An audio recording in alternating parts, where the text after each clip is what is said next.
Hi guys, good morning. Umaga na naman. Mag-aayos muna tayo ng ating sarili.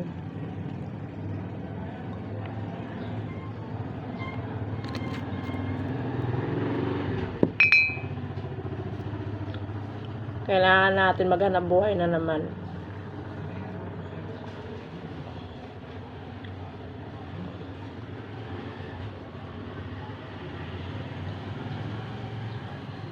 Mula noon hanggang ngayon, hanap buhay pa rin ako. Mula nung bata ako, naghanap buhay na rin ako. Sinasali na kami sa trabaho. Ang aking mga magulang, di uso yung prinsesa ka sa bahay. Kailangan magtrabaho sa bukid. Magdamo, magtanim ng palay, magtanim ng mais. Kahit ano, mag-alaga ng kalabaw. Hanggang ngayon guys, nung nagdalaga ako, naghanap buhay pa rin ako para makatulong sa magulang ko. Ngayon nag-asawa naman ako, naghanap buhay pa rin ako para makatulong sa gastusin sa bahay. Kahit na may trabaho yung asawa ko, nagtatrabaho pa rin ako kahit na nag-aalaga ako ng mga bata. Lahat ginagawa ko din para makatulong. Hindi rin ako nagbubuhay prinsesa, buhay reyna.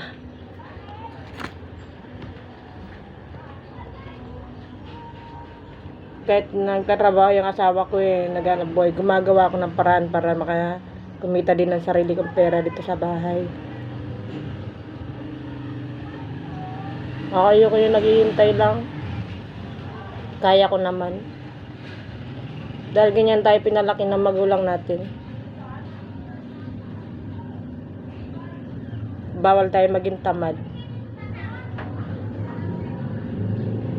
Kasi pag naging tamad tayo, magugutom tayo. Hindi naman kasi sapat. Sa mahal ang bilihin ngayon, kailangan din natin maghanap buhay. Kahit paano nararaos yung panggastos at makakaipon, nakakabawas ng gastusin sa bahay. Saka yung nabibili ko na rin yung mga pang sarili ko, yung mga gamit ko sa sarili ko. Pag may gusto akong bilhin, hindi ako nag-aalinlangan, pero kontrolado ko pa rin sarili ko kasi ayoko rin naman yung gastos ng gastos. Gusto ko pa rin yung nakakapag-ipon kami kahit na paano pag halimbawa tumanda na kami, parang kaming ipon. Hindi namin kailangan na umasa sa mga anak namin. Halimbawa nagkapamilya na sila, kailangan din makaipon mag-asawa. Sa bahay na to, ako yung nag-handle ng gastusin.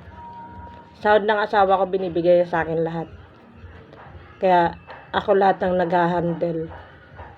Ako yung nagbabudget. Kaya kahit anong gawin ko sa perang binibigay niya, pwede. Pero dinadala ko sa tama. Ginagawa kong puhunan. Puhunan ang paninda. Kaysa naman mangutang ako para may puhunan. Ang hirap kaya. Karanasan ko na yun. Yung puhunan ko galing sa utang. Nagpagod lang ako para sa pambayad ko ng utang.